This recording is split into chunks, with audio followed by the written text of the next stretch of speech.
नमस्कार। दादा क्या कहेंगे एम्बुलेंस के बारे में जो आपने डोनेट की है? एम्बुलेंस से ज़्यादा अच्छा दान इस ज़माने में हमें लगता नहीं है। सिर्फ हमें इसी बात का इंतज़ार होता है कोई ज़िम्मेवारी के संभालने के लिए हमें बंदा मिले। हमें कल्पना देवी जैसा लाड़काना पंचायत यानी तो डिस्ट्रिक्ट पंचायत की तरफ से इन्होंने कहा कि मेरी ज़िम्मेवारी है।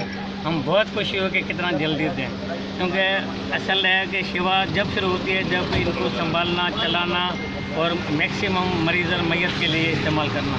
और हम अपने दिल से, क्योंकि हमारे बीच में जो है ना दादा के और मेरे बीच एजुकेशन जो की इन्होंने टाइम बहुत दिया, मेरे को टाइम और बहुत टाइम दिया। इन्होंने बहुत बिजी हूँ, दादा भी बिजी हैं, लेकिन हमारे बीच में जो ब्रिज का रोल प्ले किया वो अशोक साहब ने। नहीं कोई नहीं, हाईली हमारी नहीं, highly thank always welcome.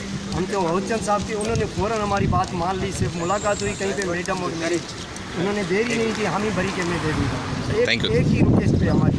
Thank you. मेरे ख्याल में 17 दिन आज हुए गाड़ी आज लाड़काना है डिस्ट्रिक्ट इसमें परमिट की बहुत है ना। ऐसे अशोक खुद भी जो ना बड़े